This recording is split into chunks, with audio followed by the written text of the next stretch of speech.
All right, I think we're going to go ahead and get started. Brenda, Diane, John, can you hear me okay? Yep. Yes. Yes, Okay, fine. perfect. Um, I got us going live on Facebook. So, welcome to the Fall Suffolk U webinar. My name is Amanda Everts. I'm the Executive Secretary of the Suffolk Sheep Association. Today, we've got three of our members, John Peck from New Jersey, Brenda Rowe from Michigan, and Diane Russell from Indiana, who are going to speak to us on this topic. If you are listening on Zoom and joining us on Zoom, feel free to ask questions at any time. You can do that through the chat window, or you can do that through the question and answer area on the Zoom application. Or if you're on Facebook, you can go ahead and type those questions into the comments section of Facebook. The next thing, just I wanted to briefly talk about, we will have some polling questions if you're joining us via Zoom that you can answer those questions in the polls. We just ask you to do that pretty quickly. And we're just going to use that to kind of gauge our audience and also engage our audience as well. So if you see a window pop up on your screen, that's what that's for. With that, we're going to get started. And Brenda, the floor is yours. Thanks, Amanda. I'd like to welcome everyone this evening. I'm delighted that we've had so much interest expressed in this program. We thought this is a topic that would be of interest to a lot of people. And as of earlier this evening, Amanda said we had 78 people who had pre-registered. And there'll be others that will be watching it live on Facebook. And that is a much larger number of participants than we've had in the past for any of our Suffolk U webinars. So, we're hoping to offer topics that appeal to not only the members of our Suffolk Association, but to other sheep producers as well. So we're delighted that you're here with us this evening. There will be three of us who will be presenting this evening, and we will be introducing ourselves. Let me just, my slide's not wanting to advance. Oh, I've never had this happen before. There we go. Okay. My name is Brenda Rowe, as Amanda said. I am from Michigan, and I'll be serving as the moderator this evening and doing a small portion of the teaching as well. My husband Mark and I have raised Suffolk sheep for 38 years, and we have a performance-based flock enrolled in the National Sheep Improvement Program, and we specialize in seed stock and rams for the commercial industry. I do have some experience in direct marketing, but it's a much smaller piece than what you're going to be hearing from our other two presenters this evening. We sell about 90% of our lamb crop is actually sold as breeding stock. And so we have a much smaller portion to direct market, but those are sold as whole freezer lambs rather than sold as individual cuts. And you'll hear a little bit more about the reason for that later on. I recently retired from Michigan State University after 38 years with the organization, working with extension and outreach across the state. And at the time I retired, I was the Senior Associate Director of the MSU Product Center. And prior to going into that administrative role, I spent time working in a livestock product development educator role. And in that role, I had an opportunity to work a great deal with producers across the state in doing value-added agriculture types of products. And the majority of my work was done working with producers who were developing either meat or cheese businesses. So it's a topic that I feel pretty passionate about. I was elected to the Suffolk Association Board last fall and am currently serving as the co-chair of the Breed Improvement Committee. So that gives you a little bit of background on me, and I will turn it over to Diane Russell and let Diane introduce herself. First of all, I just want to thank the United Suffolk Sheep Association for hosting these webinars. I hope they're worthwhile experiences, and I thank everyone who's taken time to tune in tonight. Direct marketing lamb changed the way that my family looked at the sheep that we raise, and I'll get more into that later.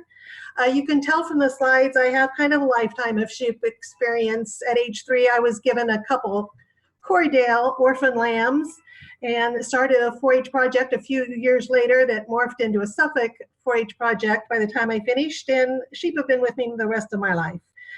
Along with my husband Paul and my son Jeremy, we formed the Russell Sheep Company LLC.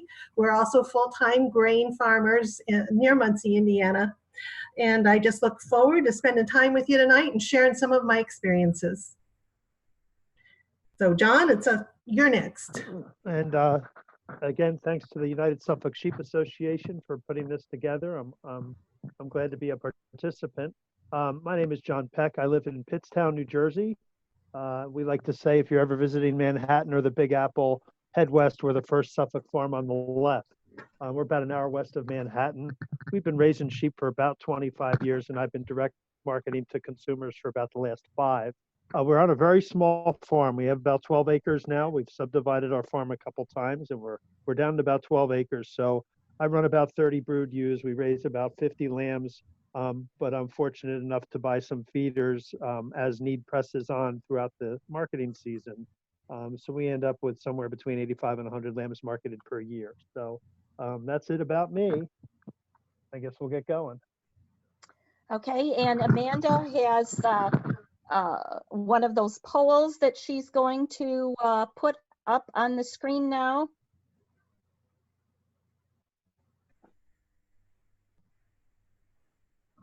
Okay, so you should all be seeing a little box and you only need to answer the first question. What is your experience with direct marketing?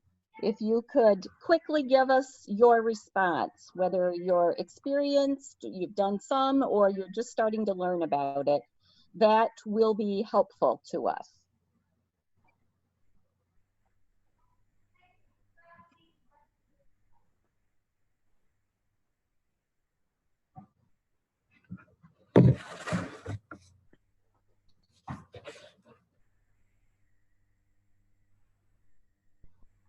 Amanda, you can let me know when to go on because let's just go ahead and keep going. Okay. Okay, I'm going to great. shut off the polling right now. I don't know how delayed it is.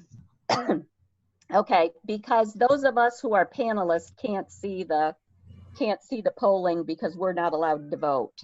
So okay, we'll go ahead and move on. Following the regulations is something of the utmost importance. And we're going to talk a lot about that throughout the presentation tonight.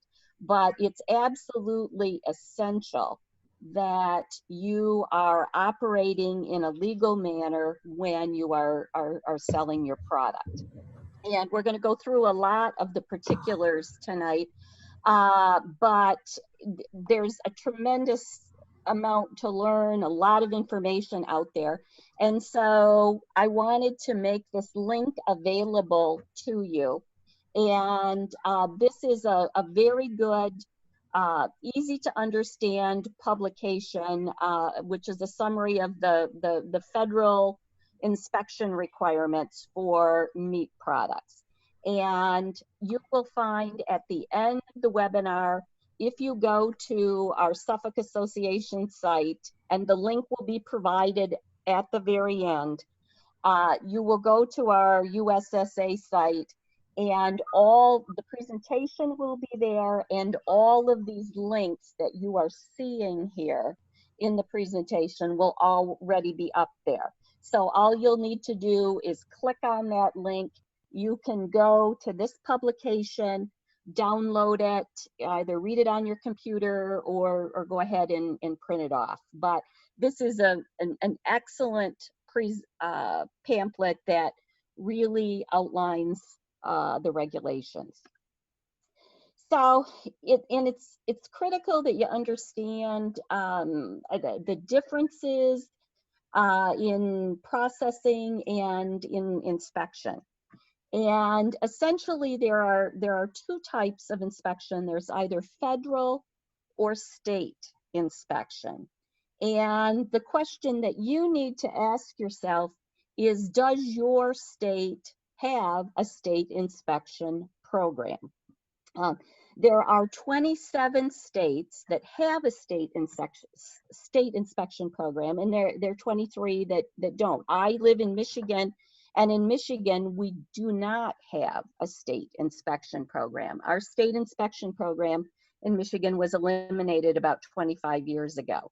So the only option we have for direct marketing is to utilize federal inspection. So this is another one of those links that will be posted on our site. All you need to do is click on that link, and you will see a list of 27 states that have a state inspection program. And if you don't see your state listed there, then you know that you do not have a state inspection program. So let's talk about the federal inspection.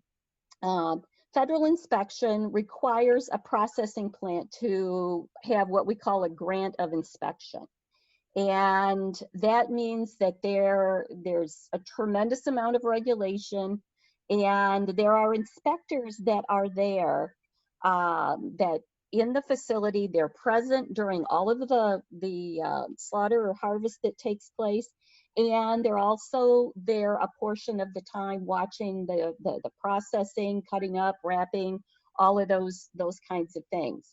And the inspectors are responsible for inspecting the facility, the equipment, the products, watching the whole process. They have a very large scope of work within their inspection duties. And this type of inspection is required if you're going to be selling individual cuts of lamb, unless you live in a state that has a state inspection program. And if you do, then you have another option. But if you live in a state that does not have a state inspection program, like we do not in Michigan, I have to operate under the federal inspection if I was going to be direct marketing individual cuts of lamb. Now, if you look at the picture there, you can see these are the inspection marks. And if you look at the one over to the far left of the screen, that is the USDA inspection mark that you would see on raw meat. And whether it's beef, pork, lamb, or goat, you would see that type of a seal. Ignore the one in the center that's only relates to poultry.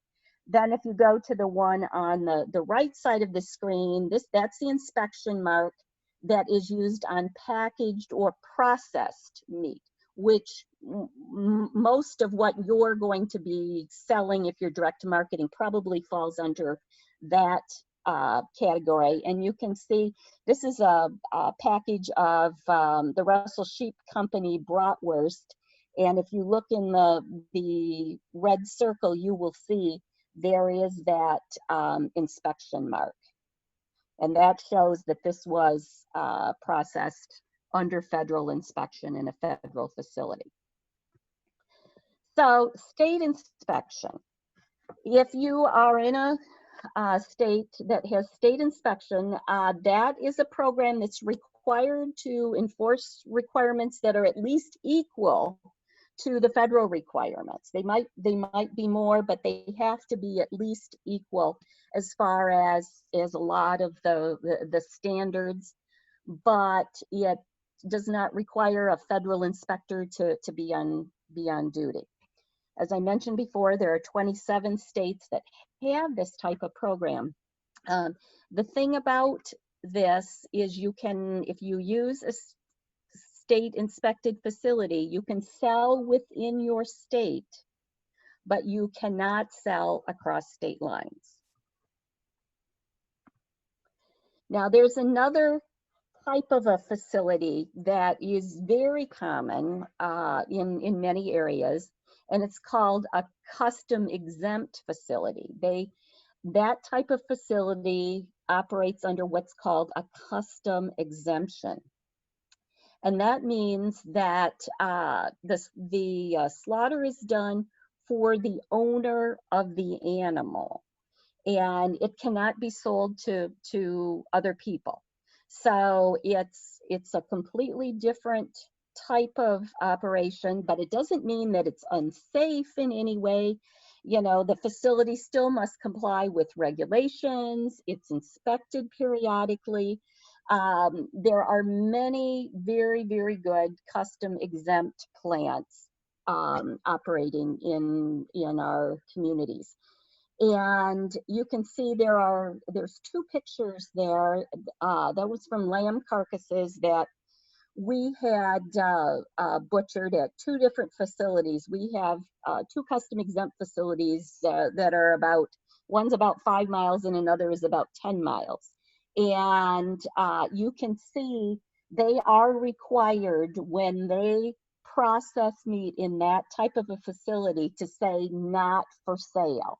You can see that stamped on the package of the paper wrapped one, and then there's a label on the vacuum packed one. And so that means that it's not to be sold to anyone else. And I recently saw someone selling, it wasn't lamb, but it was beef that they were advertising for sale on Facebook. And the package was clearly marked not for sale. So that told me that that was processed in a custom exempt facility and should not have been offered out on the open market like that. So, you know, how can people use custom exempt plants? One way is if you are selling a whole lamb, if you're selling it, what many people would refer to as selling it on the hoof, you know, and that's where the farmer sells it to the customer and charges them so much either per pound for the live weight, or maybe there's a flat rate of so much per animal. Doesn't matter whether it's by the pound or whether it's the individual animal, but it's sold live. Now the farmer can take that lamb and deliver it to the slaughter plant, but then that's where their involvement ends. The customer needs to make the arrangements for the cutting, pay for the processing, and they pay the processor for that. They don't pay the farmer for any of the processing expenses. They only pay the farmer for the live lamb. And this is how our lambs are direct marketed. As I mentioned, we don't have a lot of them, but we do have several freezer lamb customers who buy 1 or 2 lambs like this every year from us. And this really is the only option that we have because we live so far away from any federally inspected plants that it just wouldn't be a viable option for us. So now we'll go into talking about how do you evaluate a processor. And before we do that, we'd like you to answer the poll, does your state have state inspection? You know, yes or no, or maybe you don't know the answer to that.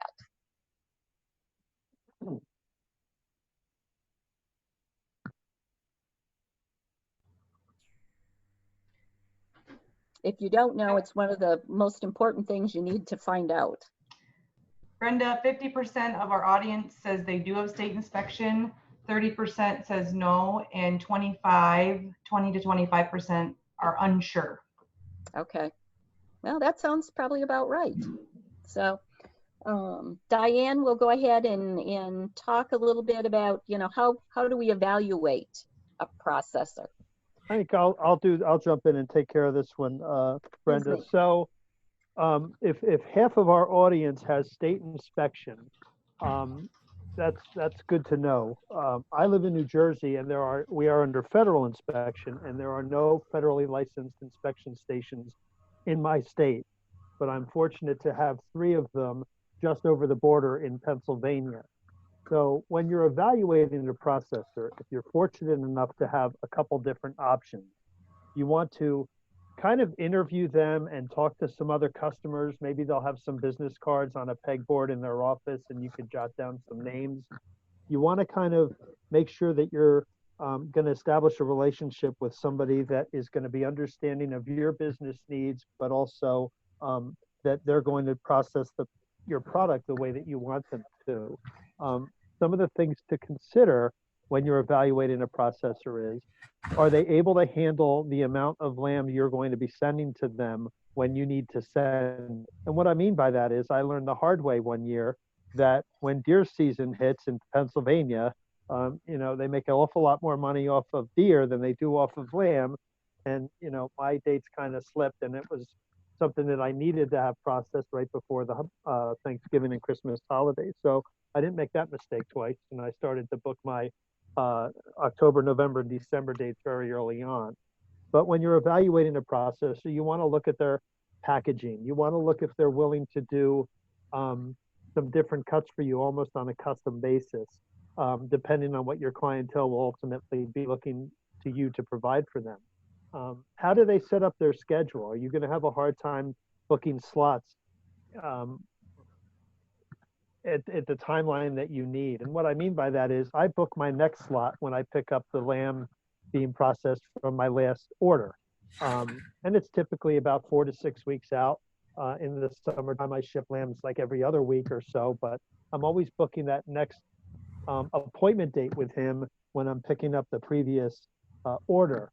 And we'll talk a little bit more later about some of the relationships and how to work with the processor better. But when you're evaluating one, I would just do some due diligence up front and make sure that they're going to be a right fit for you, because this guy or gal is a very important part of your business. So you want to make the right decision when you choose a processor.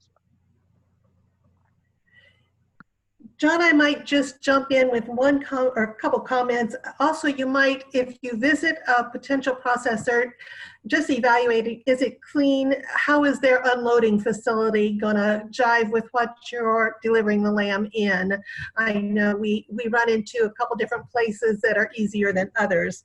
And that scheduling is a big deal for some busy, especially state processors. We have to schedule 8 to 12 months in advance to get a time for a group of lambs. So that will be really important as you plan ahead. Absolutely. Good points.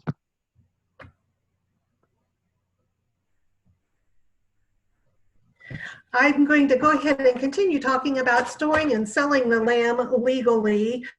First of all, realize what you're handling and selling is probably considered a potentially hazardous product, and therefore it's tightly regulated by your state Department of Agriculture and probably your local health departments as well.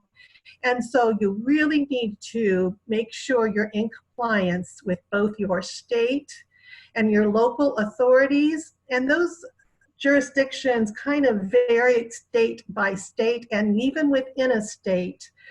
I can only speak from my experience in Indiana, but the counties have the jurisdictions for storage and selling at local markets. So depending if you're marketing in more than one county, you will probably need compliance with with wherever you are working. And most likely you'll be required to get a license or a permit in order to both offer the meat for sale and to store the meat. And those come with fees, and there is quite a large range of the fee charges. Also, they have the right to inspect your facilities where you're storing, your coolers that you're using as you sell, and those inspections are very important. You definitely want to be able to pass those in flying colors. We store on the farm and off-site. In order for us to have our freezer facility on the farm, we're considered a commissary, which requires another special permit by our county and inspection. We also need to rent additional off-site storage at an inspected facility. So just making sure as you look ahead and consider the quantity of product you may be handling, to have storage space for that throughout the months of the year, at peak inventory times and in between those times is really important. I think we can move on to the labeling. We do use both a state inspected facility and a federal inspected facility. And you see the two labels that come on all of our meat packaging there. Indiana has their Board of Animal Health stamp there on the left side. But no matter what label you have, it's going to show certain things. The labels are tightly regulated. They're required on every package of product that is sold. It will give the product name. It'll give instructions for the safe handling instructions. Your marks of inspections will be on every package.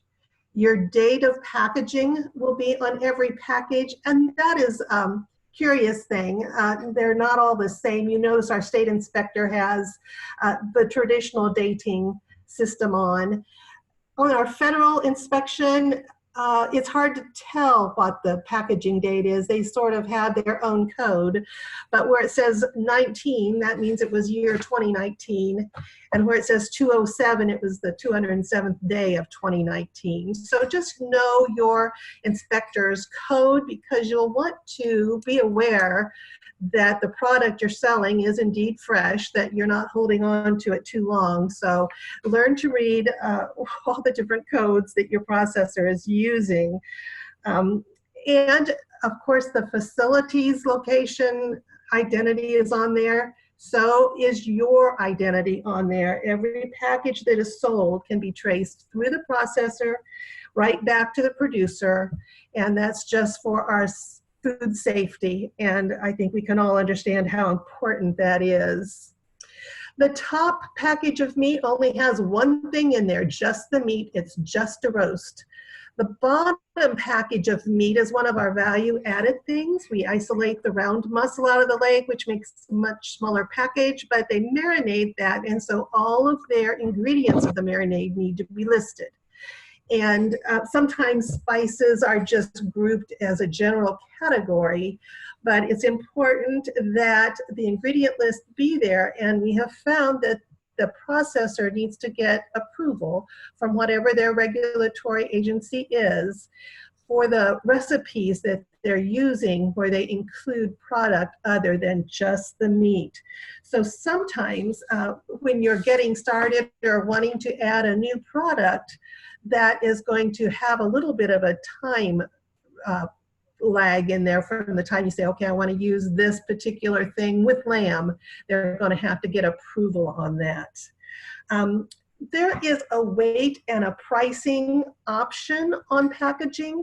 We leave those blank. It saves money on, for one thing, that the processor doesn't have to do all that. We do have inspected scales that we use at the point of sale, and those have to be certified and labeled as such. But we have a tiered pricing system depending on whether it's retail or wholesale. So it would not work for us to put the price per pound on the package. People that do that certainly do it for convenience, but then they're tied to a set pricing scale.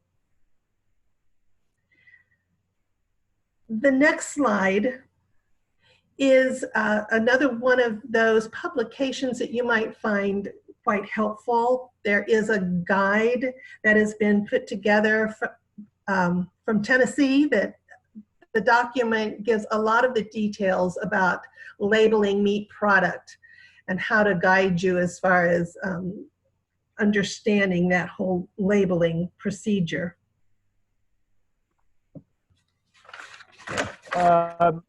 Working with a processor, again, if you're fortunate to have a couple that you can establish relationships with, that's fantastic. In my case, I've got a relationship with one that I'm still in the process of cultivating, but I've been with the same guy for almost 5 years now. And you're going to want to establish some credibility and trust with him so that you are able to get the service that you need from them in return. It's a two-way street for sure. But in Diane's case, when she has to book 8 to 12 months out, she's certainly not going to give up one of those slots. And if she needs to move one of those slots a little bit, she's going to rely on the relationship that she's established with her processor. So some of the key metrics that you might want to keep in mind, and this to me is kind of like critical if you're going to work with direct marketing to the public, because you need to have the product available on a consistent basis, whether that's through the summer months and up to the holidays or year round, whatever you're able or desiring to do, you need to be consistent about it. And your processor is the key for you to be able to provide that consistency. So schedule early. In Diane's case, she doesn't have a choice. It's 8 to 12 months out. That's pretty early. I schedule, as I said, when I pick up one order, I schedule for the next order. So he always knows I'm always in his book and he knows when I'm coming. Bring the number of lambs that you told him you were going to bring. If you told him you were going to bring 6 lambs, bring 6 lambs. Don't bring 12, don't bring 3. He's counting on 6 to fill his slot.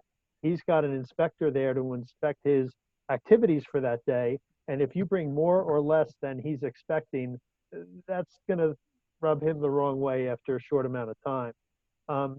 Be very clear in your cutting and wrapping instructions. And typically that's called a cut sheet. I give a detailed cut sheet in red Sharpie to my guy. It really doesn't vary very much, except from summer cuts to winter cuts. But again, if you don't give very clear instructions, you're going to get what's easiest for him to cut and process. So it's always best to give him very clear cutting instructions. Pay promptly. I know that my guy sometimes takes credit from folks, and I hear about that when I go out there. I pay for my order when I pick it up every time without fail. And it's just one of those additional ways that I've tried to use to let him know that I'm serious. I want to be trustworthy. I want him to be able to count on me just like I count on him. So those are some of the things that are important about working with a processor, because they literally are the key to your business. On this topic, I'm just going to speak from personal experience because it kind of surprised us when we started direct marketing, the effect that it had on our operation. And the sheep went from being a hobby or a project, and we had as many as 225 ewes and as few as 8. But it went from that, whatever level it was, to being a business enterprise with the motive being to make money. And it changed the way that we looked at our flock in a lot of different ways. Each lamb born became a value-added potential, whether we looked at that lamb as a breeding animal, a show animal, or a meat source animal. We've realized that it had a purpose and a potential to go on to be a value-added animal. It changed our flock size to meet the demand. We still sell show stock and breeding stock, but to add the demand for the meat kind of helps determine how big our flock needs to be. It changed our genetics. We had already had a Suffolk flock, but we learned to appreciate how ideal our flock was to provide the meat because it is a lean product. It's a fast growing breed, but we did need to change the growth trend a little bit to a more moderate frame with more emphasis on the muscularity of the animal, especially in the area of the premium cuts, which are the rack and the loin, and in the area of the hind saddle, where you get such a large proportion of your pounds of meat.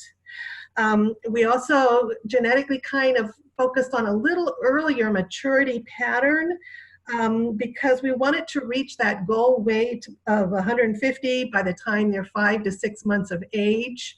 And with that real desirable muscle to bone ratio. It doesn't need to be a huge bone when you sell a shank to a restaurant. They would rather have a large amount of meat on the bone. So genetics changed a little bit in our flock with a little different emphasis. We love to get the wool off the lamb as they're growing. It kind of makes the muscle bloom. Plus we can see when we send a lamb to market, if that lamb maybe for some reason doesn't have as premium a cut in one place or the other, we might put that portion of that lamb into ground.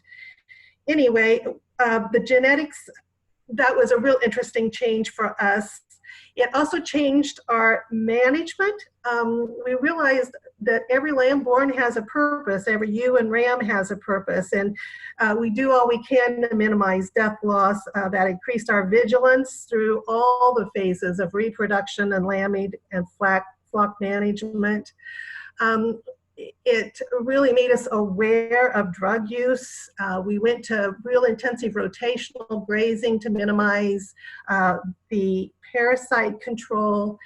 We adjusted our feeding program with probably a higher protein level after weaning, and just to make sure that feed and forage going into the flock helps give a premium meat product. What they are fed does affect the product some. So we're real intentional about that. So, and it's just the perspective. The sheep have become a really interesting business with a lot of rewards, not just monetary, but bringing your agricultural life directly to a consumer has just been very rewarding. We're grain farmers, and we'll go for weeks with nobody contacting us to talk about corn or soybeans, but rarely a day goes by that somebody doesn't talk to us about the sheep. So it's been a really interesting change to start direct marketing meat. So when you're getting into this endeavor, one of the things you're going to need to determine is the outlets that you want to convey your meat to the consumer. Are you going to be able to meet the demand for the product? One of the keys to a successful direct-to-consumer campaign is that of consistency. You need to have the ability, if a customer is looking to you to provide lamb, you need to have it available when you say you're going to, or if you're going to have it at certain outlets, it needs to be there all the time for them. So in some cases, that might be what we call the summer to holiday market, which you would begin marketing your lambs to the consumer in June and maybe end at Thanksgiving or Christmas. And others, as I've morphed into, now do it year round. You want to start out slow with maybe a couple venues or a couple places where you think you might do okay, because what you don't want to do is be overwhelmed by demand and have some available for 2 weeks out of the month, let's say, and then you don't have it. The consumer's very quickly going to determine that they need to go elsewhere, find the product elsewhere. That may or may not be a problem depending on how many others are doing it in your particular area, but it's something that you want to be mindful of. Do you have the ability to purchase feeder lambs if your business does well and you have the desire to do that? That's something that you need to take into consideration. So all of these things in terms of management of your own lambs and the ability to get more lambs if that's what you need or want to do is something that you need to give some thought to early on. And again, back to the processor, my processor now knows how many I'm going to bring him in the summer roughly and how many we're going to bring in the winter just based on year in and year out activity from my particular farm. But you'll want to make sure that your processor is going to be able to keep up with the demand if you want to grow your business rather intensely at the beginning. That's about it for as far as meeting the demand.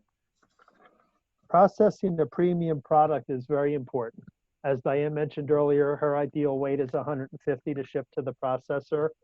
Mine's very similar. I love 150, but I'll go as low as 130 at sometimes of the year. You want to make sure that your product is lean. You don't want it overly fat. You don't want overly big boned in the cuts that you're going to do. Most customers are going to prefer to see that in a very clear, translucent vacuum pack. So when they turn that product over, they can see it clearly. The label has to be pretty prominent, as we've discussed on the front. That's my product in the upper left-hand side, so you can see the packaging that my processor does. You want to keep it frozen at all times, obviously. If we're at a market and we're displaying that lamb, we're rotating it very often into the cooler so that it doesn't even begin to thaw. If it does thaw, we take it home and we have it for dinner that evening. But you want to treat it like a premium product that it is, because you're going to be demanding a higher price than the guy next door at the next booth that's selling, grass-fed beef or pork or chicken. It is a higher price product, and therefore it needs to look and appear like a higher price value is associated with it. Selling all parts of the carcass is profitable, is necessary to be profitable as well. You're going to find demand highest probably for your prime cuts, your loin chops, your rib chops, your rack of lamb, but you need to be able to sell the entire carcass and in a reasonable amount of time in order to be productive and profitable. We've gotten to the point where we have, as I mentioned earlier, summer cuts, which are basically grillable, butterfly legs, sausages, brats, all types of chops, ground. Patties sell very well in my area as well. So those are kind of the summer cuts. The winter cuts are your roast, your shanks, and things of that nature. We still do sell cubes of kebabs and sausages in the wintertime as well. So you want to kind of make sure that your inventory is always conducive to the type of product that the consumer is going to want, typically based on time of year if you're in a northern market. We do Denver ribs. We'll do some specialty cuts now and again just to have something different to offer to our consumers instead of just the basics. So, but it is important to make sure that you're able to market all of the parts of your carcass. I don't do this, but I know folks that sell, that do testicles and pelts and stomach and lungs and other parts that typically aren't traditionally associated with what a consumer would want. And I have not gotten into those. I don't see any demand in my area for those types of products. But if you're in a market that might have folks that want those things, then you may as well get them and package them and be able to sell them. Specialty products is another cool thing. This goes back again to your processor. As I mentioned, we do sausages and brats, and I saw on an earlier screen that Diane does the same. They're very, very popular with the public. Some folks have a stigma about lamb. For some folks, they just don't like it, and that's fine. There's a segment of the population that doesn't like a lot of things. But for other folks, it might just be that they had a bad experience. Maybe they had mutton or it was overcooked or whatever. So we call some of our specialty products, the sausages and the brats, our introduction for folks that think they don't like lamb. And they'll take that home and put it on a grill, and sure enough, in a week or two, they'll be back and they'll buy some patties or some chops or some other product. Lamb snack sticks are cool. Bratwurst, lamb bacon. Again, lamb patties for lamb burger that they can mix with other meats if they want to, are all kind of specialty products that people wouldn't typically associate if they're not familiar with lamb cuts, but they're ones that are valuable to sell nonetheless. We also do a lot of pet products, dog bones, liver treats cut up and vacuum packed, and organ treats altogether are very popular here. People will spend a lot of money to keep their dogs and cats happy. And so we've been very fortunate to add those as some additional products that are available to sell. So we have another poll here. We're asking, have you ever had any specialty products that you've had made from any of your carcasses? And if you would like to share what those products are, you can type that into the chat window, or if you're joining us on Facebook, you can type that into the comments. So we'd just be curious to know, those of you who are already involved, what specialty products are you having made? And I think the specialty products, there's tremendous opportunity there, and we're seeing a lot of creativity that people are putting into coming up with a variety of unique products. While the polling is going on, I might like to make just a couple points on selling all parts of the carcass. We found that it's important to do consumer-friendly size packaging. An 8-pound leg of lamb is a very pricey thing for a farmer's market customer to buy. But if we have that leg cut into kebab meat in 1-pound packages, it's pretty easy to move. So having your lamb broke down into price point friendly things is real important in our business. And also we do several of the shoulders and legs done as boneless roast, because we have found our processor is willing, if we have those left over at the end of the year, to bring those back in and reprocess them as one of the ground or specialty products. So that's just one way that helps us to sell the whole carcass. It looks like, oh, go ahead. The gyros are very popular. You can see this is in the upper right-hand corner, that is a slice of gyro meat, and that is something that particular gyro product people cook. They take that home and they, just flip it back and forth in a skillet. It's very thin and it's cooked very quickly. I know Diane also has a gyro meat that is cooked and packaged. So people, all they need to do is heat it up. So there really are a lot of variations within the different types of specialty products.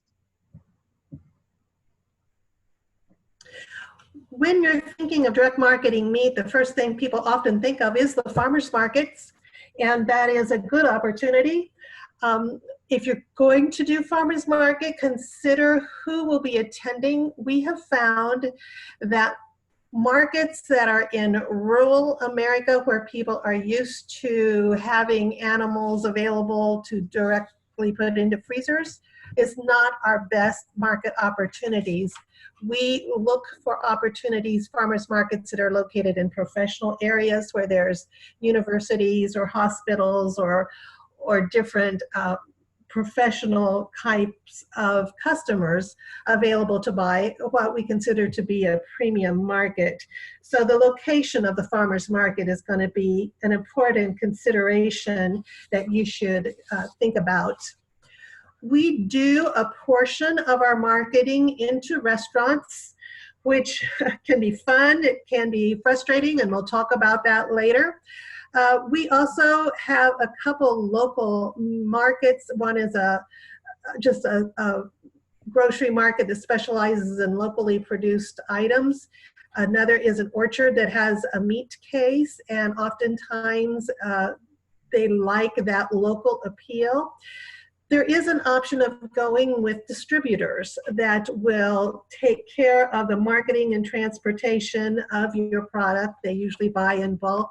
They also will take a cut of your pricing. So it's just a matter if you want to receive a retail price for your product or a wholesale price. Sometimes that distributor can be an efficient way to move meat. Some people have an on-farm store or a building which they store their freezers in, that they kind of operate as a store with a sign that would require some zoning requirement, most likely. We do welcome customers just to come to the home. They know we've got inspected freezers. They can't be in the house and they can't be any of our own personal product in there, but are you willing to welcome people to come to your home to buy your product? So there's several different options as far as how you're going to market and sell what you're producing. So I'm located in New Jersey, and there is not a whole lot of other folks that have lamb and sell lamb the way that I do. So we've kind of developed our business at point of sale farmers markets. There's a lot of them. It's becoming very popular in our area. Farm to table is very popular. Locally grown is real popular in our area. So if you're thinking of the farmers market as a venue, you want to select well. You want to visit before you commit to a market. You want to sit back and look at the traffic that goes into it, how long people stay. Is there entertainment at that market? In other words, is it a destination that people come back to week in and week out? Or is it something where somebody gets out of their car, takes a quick look around, gets back in and leaves? In our area, there's a lot of farm markets. I've learned over time which ones are popular and have a great client base. And I know the other ones that are either suffering from lack of vendors or lack of consistency of vendors and so on and so forth. So we do 3 markets currently, but our lamb is featured at an additional 6 because we sell wholesale to other vendors that have added lamb to their grass-fed beef or their pork or their chicken products. Table fees are going to be something that are pretty consistent in our area, but something that you want to ask about. That's the fee that you're charged to be at that market. Do they have entertainment? Is there adequate parking? Is it in a very visible, high traffic location? Do they advertise? Do they have social media? All of these things are things that you want to look into before you commit to spending your time and traveling there to set up your product. Because if you're going to be there and spending 4 or 5 hours at a location, it gets real discouraging if there's not the traffic that you had hoped for to come in and buy your product. You will want to probably accept credit cards. There's a variety of very simple means to do that. You've probably all heard of Square. I use Square. They take a very small percentage. I think it's 0.75% of every transaction, but the reporting is fantastic. It's so easy to do, and the money hits your checking account the next day. So there's a lot of things, different ways. We take checks. I don't have a minimum for my credit cards because the amount that Square charges is so small. I prefer cash, obviously, but excuse me. Being a regular vendor is important if you're going to be at a market all the time. Think of it as your store. If your store is supposed to be open, every Saturday, then you want to be at that farmer's market every Saturday to the extent possible. That's about it about farm markets. John, just a quick question. Someone has asked in the slide titled Farmers Market, which is the one we're on. They want to know, is that a freezer display case? That is yes. That plastic tray comes out of that black cooler and stays in a freezer all week long. So it's about a 3-inch angled block of ice. And when people are coming up to my booth, or if we're in a high traffic time, I will have various products out there for them to see. If they can't see it, they're not going to come up and ask to see it, is what my experience has been. So we try to have it out and available, but again, we're rotating that product back into the cooler so that it doesn't even begin to thaw. And I'll mix it up, so we'll have some chops and some ground and some different products there available. So that is what you're seeing in this picture. Restaurants are an interesting thing to try to get your product into. Like I said, they can be fun, they can be frustrating, but they do require a top quality premium product. Most likely the lamb will be one of their higher priced, if not the highest priced item on their menu. So they'll want a consistent product. They'll want something, in our case, the one that gets loin chops once an 8-ounce chop. So we're pretty well reserving all the chops that we can produce that meet his demand, go that direction that we say for one particular restaurant. Basically look for farm to table restaurants. The chains won't be able to work with a local supplier. But to get started with a restaurant, they'll want to know that your supply is going to be stable, that they can count on you to bring what they need.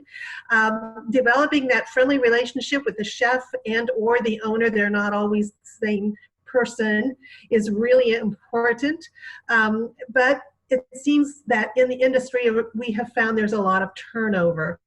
especially if the chef is not the owner. They come and go, and each time they do, their menu changes, which may take you off when you had already prepared or reserved a certain product for that particular restaurant. Oftentimes, if it is a farm to fork restaurant, they're changing their menu fairly frequently, depending on the season of the year, and they don't very often plan far in advance or let you know very far in advance what product they would like to have available to put onto their seasonal menu. And some of them are willing to identify you as the local source on their menu or on their advertisement within their establishment, which is kind of cool. You work really hard to supply what you're bringing to them, and just that acknowledgement is an awfully nice thing when they're willing to do it. So mostly we have found in restaurants that the high cuts, like the French racks and the loins, are the best sellers, along with just the ground lamb that they make burgers out of. They don't really want the value added products. Most chefs like to do their own recipe formulation on a basic meat. So it's been an interesting adventure to be in restaurants, but yet it is a good part of our business. There's a lot of transporting involved when you're direct marketing meat. It starts when you're taking the lambs to slaughter, but then you've got to pick up all the frozen product from your processor. We use 5-day coolers. Some people have the freezers on a trailer with a generator that they transport meat in. We have found it's just more convenient for us to keep a big supply of the 5-day coolers clean and ready to go for transportation, and we use those for both moving frozen meat from the processor to our home freezers, to our off-site freezers, to our in-site markets or purchaser. Like I said, we do have the off-site freezer storage available, and if you're handling a quantity of meat that goes beyond the freezers you can do at home, look for those opportunities. Regardless of how you transport it, it's so important just to keep your coolers or freezers clean, sanitized. Keep the product frozen at all times. If for some reason it thaws, it becomes a really good meal for your family that week. And do have a thermometer available so that you know that you're keeping things at the temperature you want them to be at.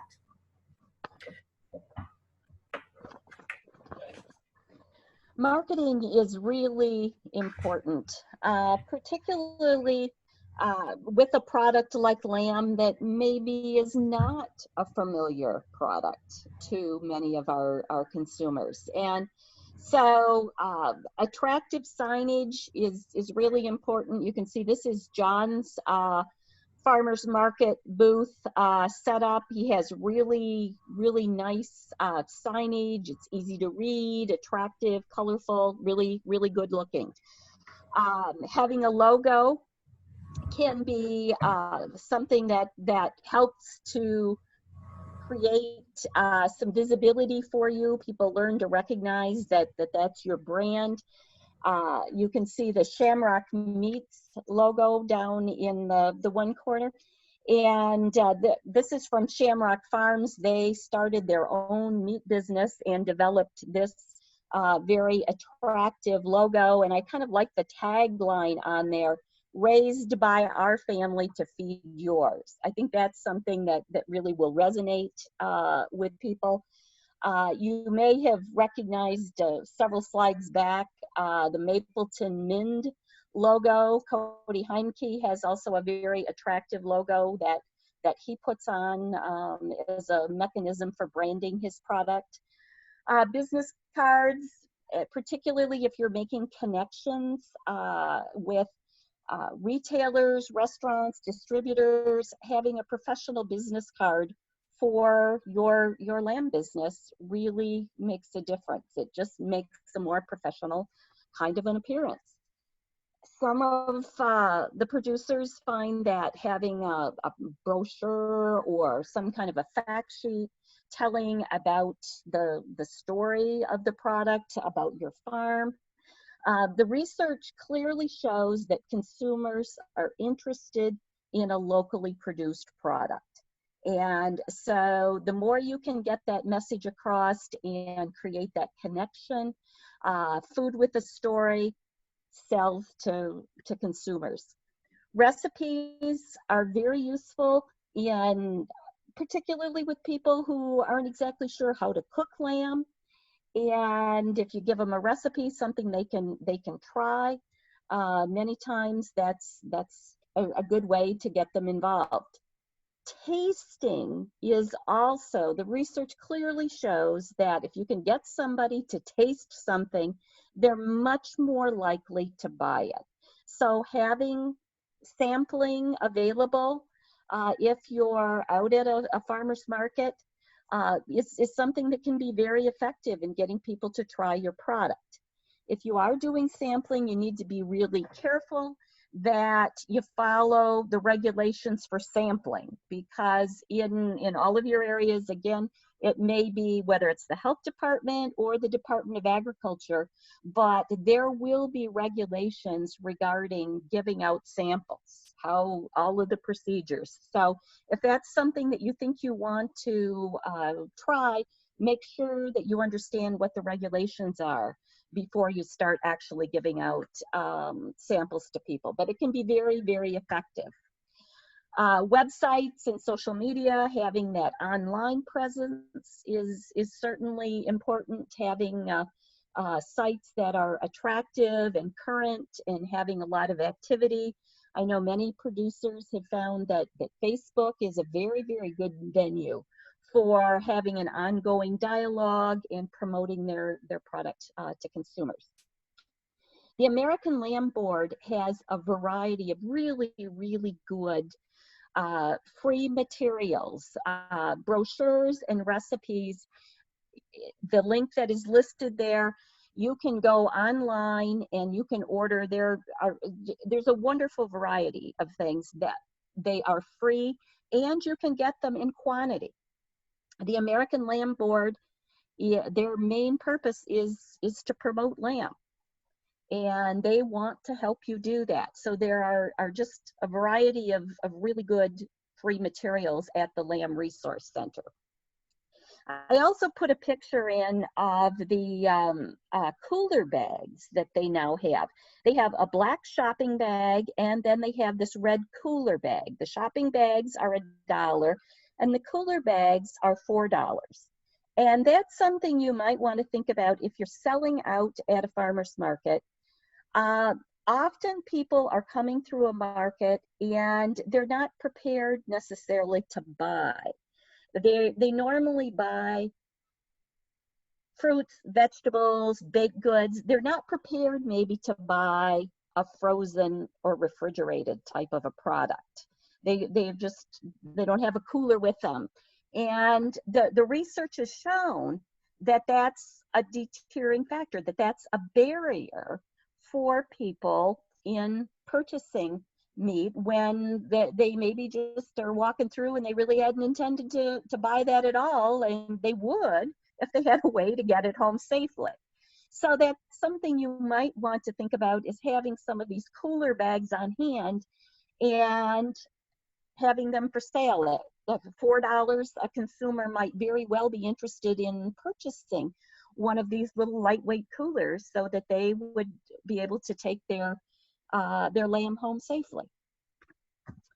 Complementary products is another avenue for making some additional money. Gives your customers something else to buy. And there are a lot of complementary products that you can offer with lamb, variety of seasoning mixes and rubs, marinades or sauces that you think are a nice complement to lamb. And so there's kind of two different ways that you can approach complementary products. You can either purchase the products and then just resell them, or you can make your own products. The American Lamb Board, again, offers this spice blend. You can purchase those little aluminum cans from them. It's a really nice, wonderful little product. Costs $2. You can see John has a basket of these. This is a picture that was taken out of his table, and he just resells these. And another option is coming up with your own recipe. Kitson Farms, you can see, has developed their own. They've got a Greek seasoning, lamb seasoning, and these are their own products that they've developed and put together that they think go well with lamb. And giving consumers this convenience option is a good thing. Many of them will be happy to try something like this. And particularly when we look at a lot of consumers don't have a big variety of herbs and spices in their own home kitchen. So they might very much welcome the opportunity to spend several dollars on some type of a seasoning product that goes well with lamb. Just remember, if you decide you want to create your own product, that must comply with the appropriate regulations in your area as well, because that's an entirely different product, totally different set of regulations. And so you want to make sure that if you decide you want to create and market a complementary product, that you also find out what the regulations are for that in your particular area. But it's a way to sell more lamb and sell these additional products that will help to boost the bottom line for you. Pricing your product is always going to be an adventure when you're starting out. The first thing that you must do is just to be very thorough and honest about the true costs of production that you have, and be sure that you're being fair to yourself on the pricing.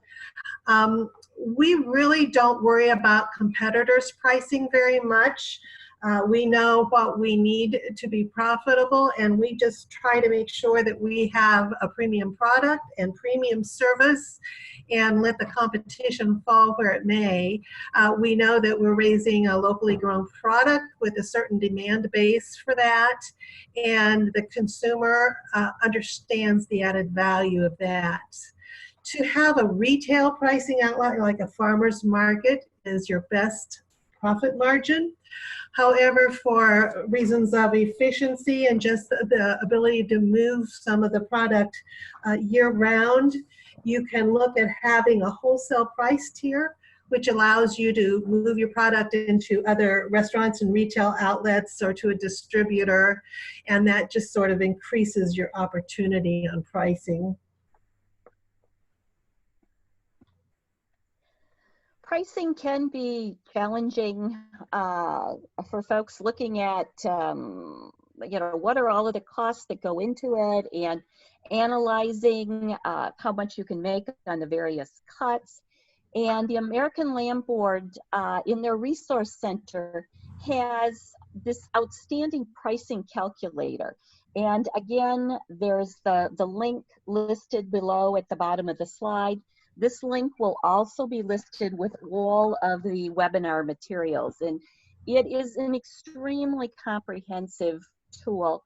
I think it's pretty easy to use, and I am not very proficient with Excel. I could never set up anything like this on my own, but it's a tool that I could easily take and use. And Cody Heimke from Wisconsin is the individual who was responsible for developing this tool. It's a marvelous tool, and it's really well thought out. Cody has a tremendous expertise in direct marketing. He's been direct marketing for a number of years. He knows a tremendous amount about meat, about lamb. He has even found that he can make a very, very good profit on some mutton products that he has now developed. He has a line of mutton sausages that he's selling that have been very well received. And so there are a variety of different things that you can do. And this calculator is one tool that can help you really kind of sort out, you know, the various cuts, the various specialty products, and what you have going into them, and what you should be pricing them at.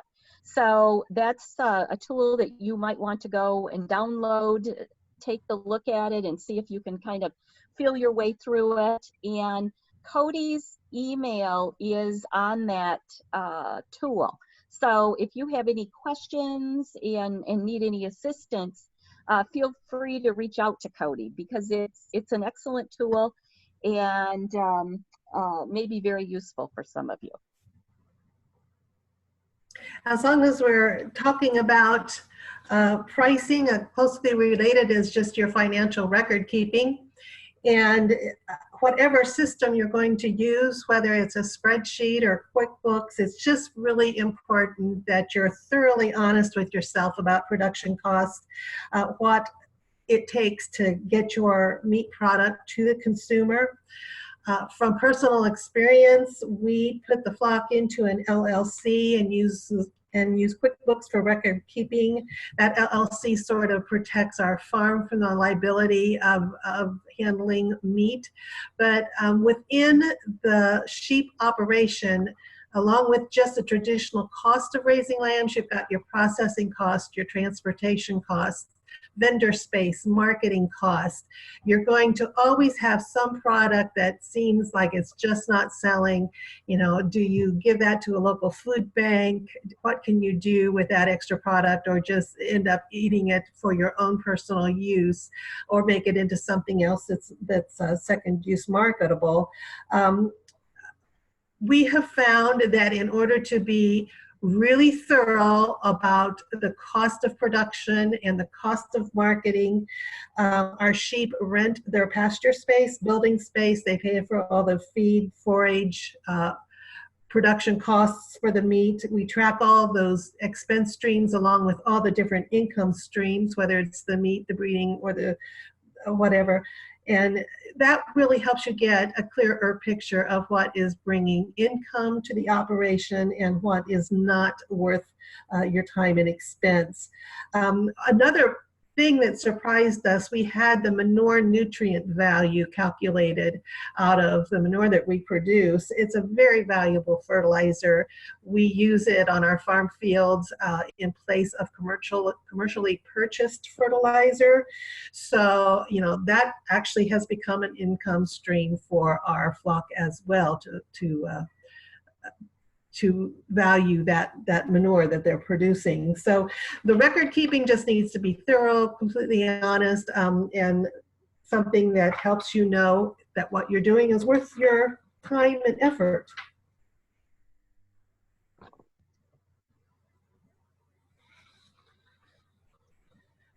On insurance, it's going to be a requirement both for your own personal comfort. You and your insurance agent need to arrive at an insurance level where you're both covered and comfortable. Liability will be essential. Companies do vary in their quotes. So if you have a good relationship with one, just stick with one, that's fine, but you will find rates vary. Markets will most likely require that you have a certain level of liability coverage, whether the umbrella is $1 million or $2 million, it varies. Retailers will want to know that you're covered on insurance. So that's going to be a key component, that you have the insurance coverage for what you're selling and doing with the meat. Communicating with your customers is going to be very important.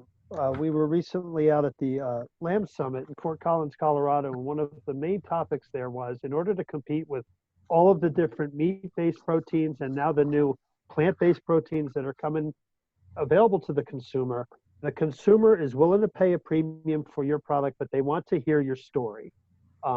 That was explained to us over and over again, that a consumer wants to understand how you farm, how you raise your animals. Is it done ethically? Do you treat them with respect?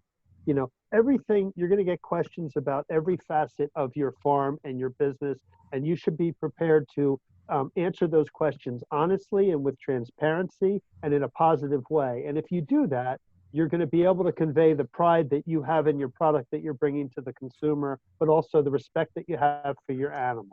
And it's an extremely important thing for the buyer of the product to understand and trust the person that's selling them the food that they're going to put on their table. Most of the time, lamb is a special treat for the consumer. They're buying a roast for a family gathering, or they're buying brats and sausages and patties for a cookout. It's not an everyday Wednesday night meal for a lot of folks. So for that reason, even more important, they want to understand where it's coming from, and they want to have an understanding and an appreciation of the people that are raising that product. You should be prepared for all kinds of questions. One I get almost every weekend is your lamb raised organic? So I explain why it is not. I am all natural, but I'm not organic. Not that there's anything wrong with that. I'm a part of a co-op, and oftentimes our booths are next to each other, and the grass-fed beef guy will vouch for my product, and I'll do the same for him, and so on and so forth. So we've been rather fortunate too, but I've heard of instances where animal rights people will come up and ask some questions and try to give you a hard time. But it's happened to me on a couple occasions in a very low-key manner, and I was just very honest, and I said, listen, I respect your opinion.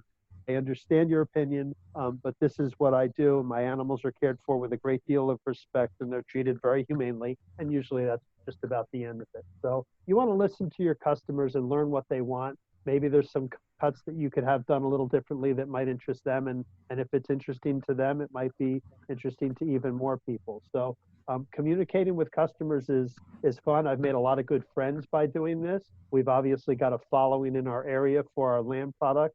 And it's kind of a nice positive way to interact with the public that appreciates the product that you're bringing them. Does anybody have enough time? This is always a question. You're busy people. I'm a busy person. Realistically, to do all facets that we've talked about tonight kind of equals a part-time job. If you've got a full-time job that takes you away every day of the week, then only your weekends are available. You know, there's going to be times that how you're going to get your lambs to the processor. You may not want to have to make restaurant deliveries midweek. So be realistic about what time you have available. Yes, the farmers markets are usually on the weekend, but there are also markets available during the week throughout the summer season. All the components we've talked about do have a time that is required, whether you're delivering, picking up meat, marking, or setting up to sell at market, or making deliveries, just communicating with your processor, keeping your records, doing your social media marketing. For us personally, it has amounted to about a part-time job, which I'm happy to do. I'm a full-time farm wife and help on the farm, so it works out well in our situation. So just do consider what works best for you. I really thoroughly enjoy it. It's a variety of enterprise that's very interesting to our family every day. And at this point, we would like to open up for questions. I think Amanda has fed a few questions to us throughout the presentation, but we've covered a tremendous amount of information in a little over an hour here. And we certainly welcome any additional questions you have. We've tried to give an overview of the topic and hit the highlights. So while you're thinking of any questions you may have for us, yes, this evening, we would appreciate your feedback about the content of the webinar. If you could give us a rating as to how you felt the content met your needs, we would appreciate that. And then Amanda will also put up another poll on the technology. How did the technology work for you this evening? This is the very first time that we've done one of the Suffolk U webinars where we've ever offered these polls to engage the audience. And so we'd certainly love any feedback that you would have in regards to giving you an opportunity to participate as well. So, Amanda, are there questions for any of the panelists? Yes, question for John. Where do you find a cooler display case that you showed in the farmer's market photo? The clear tubs are, I think they're called Sterilite, and they're available at Walmart. And I also found the black thermos type thing that stays in at Walmart as well. I think if you probably Google something like that, it might be available on eBay or Amazon. I'm sure it is, but I happen to be lucky and find them at our local Walmart. Okay, next question is, what is a good product to have for sample tastings at the farmer's market?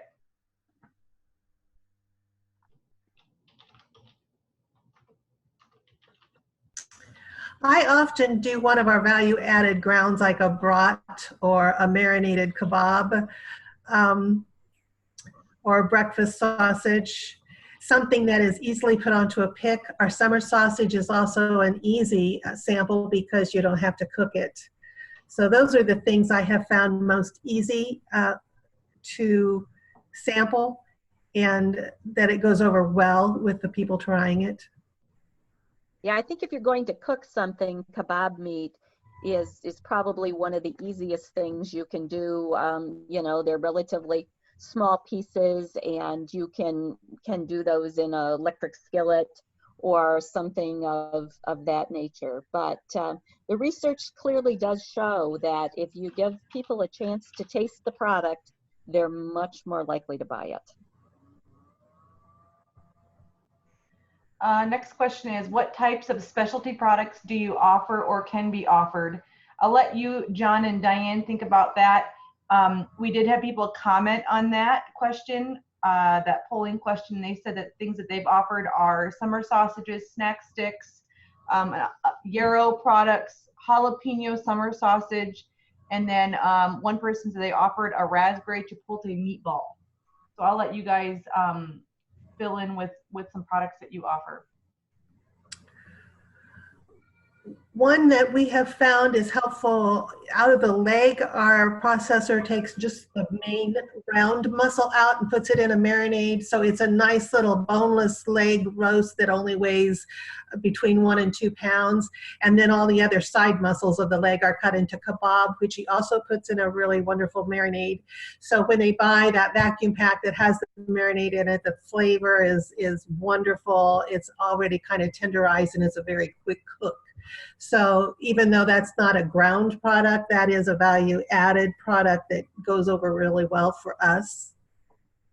We do breakfast sausage as well, both in links and bulk. We do bacon. We have tried the natural cure bacon. It doesn't go over as well as the traditional cure bacon, but that needs to come from the lambs that are a little later season, that have a little bit more of a fat thickness in their belly.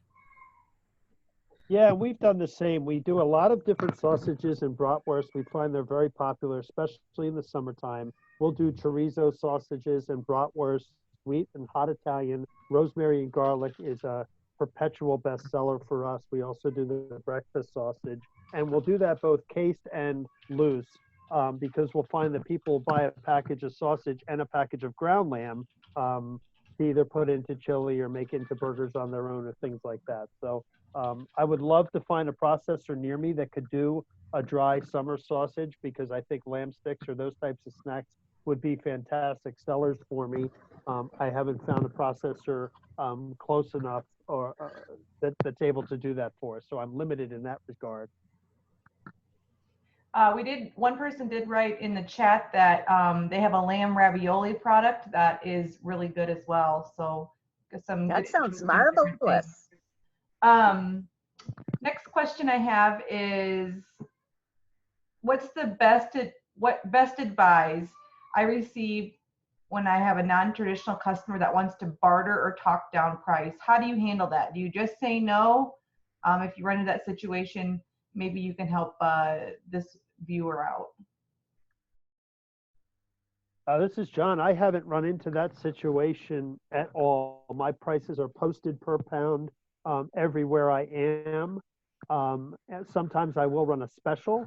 You know, if I have an excess of product, I'll do a discount type thing. But I haven't been asked to barter or to reduce my price at point of sale in my experience. I'm similar to John. The only time that has been an issue is with an ethnic market, and they're usually looking for the whole lamb and wanting to barter or negotiate down the price. We just hold firm and stay friendly. And I think sometimes that can be, you know, a cultural orientation that in some cultures that's very customary to barter.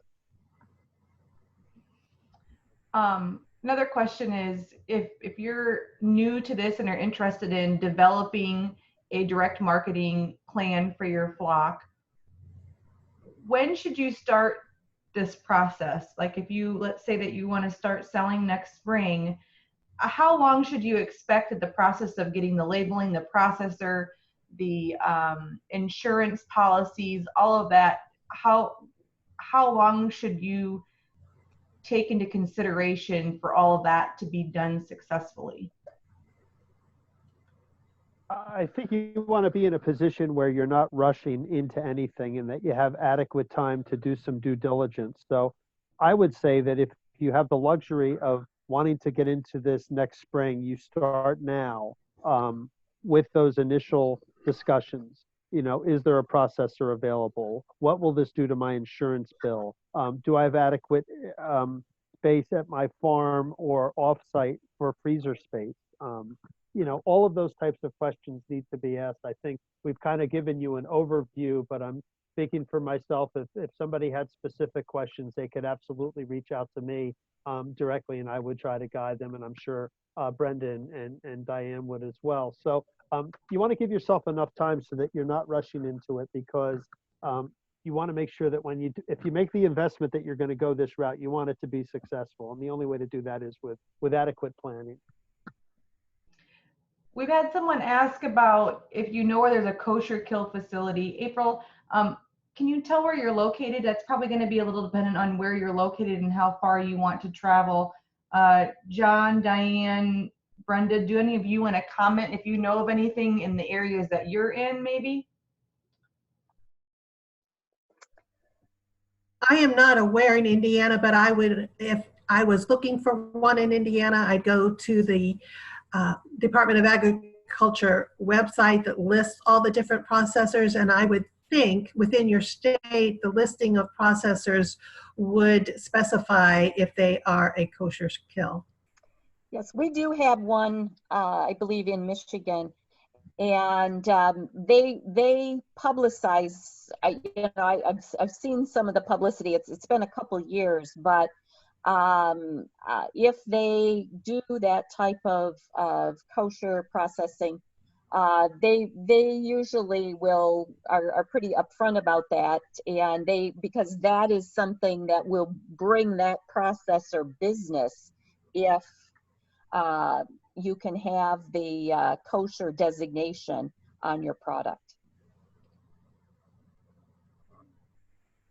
Another thing on kosher kill, if you are looking for a plant, I would contact a local facility near you and ask if you can visit with their inspector. The inspectors are going to know or have contacts with either within state inspection or federal inspection, just within the group of individuals that have that same position within state inspection or FSIS. They can actually probably send an email and get you that information. So that might be a starting point too, is just to find an inspector at a local processing facility near you and ask if they can help you find a facility that suits your needs.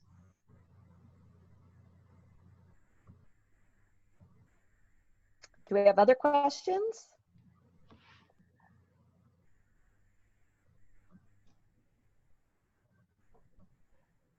We do have one question. Is there a starting point for each product or cut? I'm wondering if that's maybe for price. I'm going to say you have to do some investigation at your own market. I had a friend send me some text messages earlier tonight, and you can buy loin chops. They're Australian at the Costco in Fargo, North Dakota for $6.99 a pound. And I'm selling my loin chops in New Jersey for $20 a pound, and they're still cheap for my market. So I don't know that there is a starting point. It's going to be regionally based. It's going to be based on how much product there is available in your area. My guide might be that if you have a farmer's market where they're selling other products like grass-fed beef and pork and chicken, obviously you're a premium over those products. So I would use those as a guide and see if you added $1 or $2 a pound to some of those prices, if that works for you.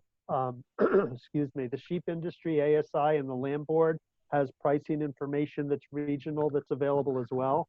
So you could do some research online to try to get some additional starting points, but it's very much going to be a local market and a regionally based situation. And it's probably best not to compete on price. You want to really compete on the product, that you're offering a locally produced premium product, and let that be the attractant for people to buy your product rather than trying to have an inexpensive product. Someone has asked if this will be posted on the Suffolk website or Facebook page. Brenda, can you go to the next slide? Yeah, I think if we're winding down on the questions, we'll just get to that slide here next.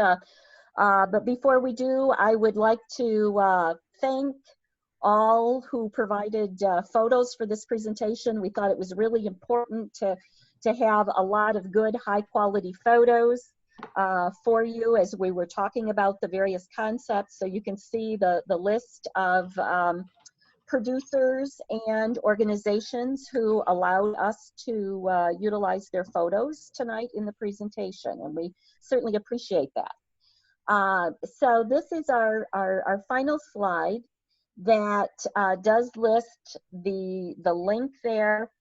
You can go to you just go to that that link, and you will be able to access the presentation, as well as you will find links for all of those publications that we thought were useful tools. Amanda has pulled all of those links out of the PowerPoint presentation and listed those there. So all you'll need to do is click on those. You'll be able to view them or download and print those, any of those documents that we think would be useful. And we've also listed all of our email addresses there. Certainly we would be happy to assist any of you if you have any follow-up questions that you think of afterwards, or any way that we can help you to be successful in your direct marketing program. We would certainly love to help you.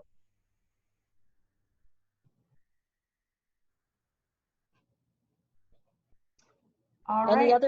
Any other questions, Amanda, before we close? I have not. I don't see any other questions right now. I want to thank the three of you, John, Brenda, and Diane, for helping us out on this topic. You guys did a great job. I want to thank our audience, both on Facebook and Zoom, for participating. Like Brenda said, all of this will be archived, and all of the links are already available now. So you can go and check that out if there's something specific that caught your eye tonight that you wanted to look into. And feel free to contact any of our speakers or myself if we can be of any assistance on this topic. With that being said, have a great night. Thanks so much, everyone. Thank you all.